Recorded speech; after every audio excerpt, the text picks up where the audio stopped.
Praise Lord. आप सबको जय मसीह की। परमेश्वर का धन्यवाद हो इस सुंदर समय के लिए। अभी मैं एक वीडियो देख रही थी जिसमें मैंने देखा कि चाइना में बहुत सी भेड़ें एक घेरे में, एक सर्कुलर मोशन में वो घूम रही हैं और ये काफ़ी दिन से वो इस प्रैक्टिस को कर रही हैं। और मेरे मन में प्रश्न आया कि प्रभु, ये क्या साइन है, ये क्यों हो रहा है, या ऐसा इन भेड़ों ने क्या देख लिया जो ये भेड़ें एक सर्कुलर मोशन में घूम रही हैं। जो परमेश्वर का भक्त है वो जानता है कि हर एक सवाल का जवाब इस पुस्तक में, परमेश्वर के वचन में छुपा है, चाहे वो आपसे जीवन से रिलेटेड हो, चाहे किसी भी बात से रिलेटेड हो। अब विषय ये है कि मध्य में कौन रहता है। यदि हम प्रकाशित वाक्य 5:11, 7:11 को पढ़ते हैं तो वहाँ पर हम देखते हैं कि स्वर्गदूत घेरे में खड़े होकर, परमेश्वर के सिंहासन के घेरे में खड़े होकर परमेश्वर की महिमा कर रहे हैं। मध्य में परमेश्वर रहते हैं। हर एक मसीह इस बात को जानता है कि भेड़ें कलीसिया का प्रतीक है और चरवाहे का प्रतीक प्रभु यीशु मसीह है, जैसा कि वचन भी हमें बताता है। जब मैं और इस बारे में अध्ययन कर रही थी इस विषय में, तो मैंने देखा मरकुस 3:34, जिसमें लिखा है कि वो प्रभु जब वचन प्रचार करते थे तो लोग उसके आसपास घेरा बनाकर उसे सुना करते थे। यदि हम इंग्लिश बाइबल में पढ़े तो वहाँ पर लिखा है मार्क 3:34 में, and they sitting in a circle around him. और यदि हम इस वचन को भी देखें, लूक 22:3 में प्रभु के सेवकों के लिए, उसके चेलों के लिए लिखा गया है सर्कल ऑफ 12। जो प्रभु की सेवा करते थे, प्रभु के वचनों को मानते थे, वो उस सर्कल में आते थे। तो इन भेड़ों ने आखिर ऐसा क्या देखा है? क्या उन्होंने अपने चरवाहे को देख लिया है? इन अंत के दिनों में बहुत से लोग हैं जो प्रभु यीशु मसीह को जान रहे हैं, ग्रहण कर रहे हैं, प्रभु के वचनों को सुन रहे हैं और प्रभु का प्रकाश उनके ऊपर चमका है।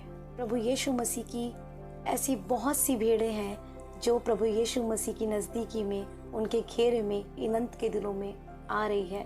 जैसा कि प्रभु यीशु मसीह ने भी कहा, मैं खोई हुई भेड़ों को ढूंढने आया हूँ। और जो परमेश्वर के उस पवित्र घेरे में बनी रहेंगी जो भेड़ें, वही उद्धार पाएंगी प्रभु यीशु मसीह के नाम में। वचन ऐसा कहता है, परमेश्वर इन अंत के दिनों में अपनी भेड़ों को इकट्ठा कर रहे हैं। और यदि हम यिर्मयाह 23:3 और 4 पढ़ें तो वहाँ पर ऐसा लिखा है, तब मेरी भेड़ बकरियां जो बची हैं उनको मैं उन सब देशों में से जिनमें मैंने उन्हें जबरन भेज दिया है, स्वयं ही उन्हें लौटा लाकर उन्हीं की भेड़शाला में इकट्ठा करूँगा और वे फिर फले फूलेंगी। तो ये परमेश्वर का प्रॉमिस है अंत के दिनों के लिए कि परमेश्वर अंत के दिनों में अपनी भेड़ बकरियों को अपने समीप ले आएंगे, अपने घेरे में ले आएंगे। मैंने प्रभु से मांगा, प्रभु प्लीज़ आप मुझे बताएं कि ये क्यों हो रहा है। और प्रभु का आत्मा मुझे प्रभु के वचन की ओर ले गया जो बिल्कुल इस सिचुएशन से मैच करता है। मेरे पास वचन आया मीका 2:12, मैं आपके सामने पढ़ूंगी।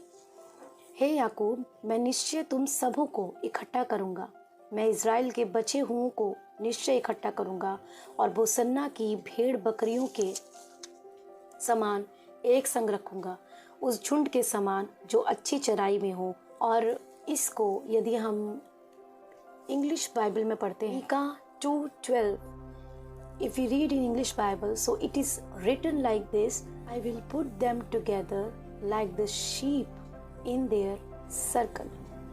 एग्जैक्टली वैसा ही जैसा इन दिनों में ये चिन्ह हमें देखने को मिला है। प्रभु बहुत जल्दी आ रहे हैं। अपने साथ साथ उन लोगों को भी तैयार कीजिए जिन्हें प्रभु की ज़रूरत है। भेड़ों के लिए ये एक बहुत बड़ा चिन्ह है जो इन अंत के दिनों में हम देख पा रहे हैं।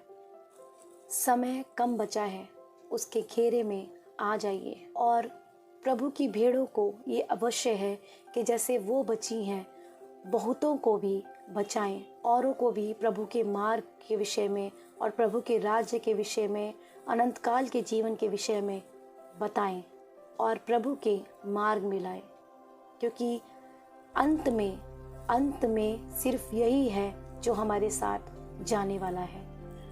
और यदि हम यिर्मयाह 23:18 पढ़ते हैं तो वहाँ पर ऐसा लिखा है, भला कौन यहोवा की गुप्त सभा में खड़ा होकर उसका वचन सुनने और समझने पाया है, या किसने ध्यान देकर मेरा वचन सुना है।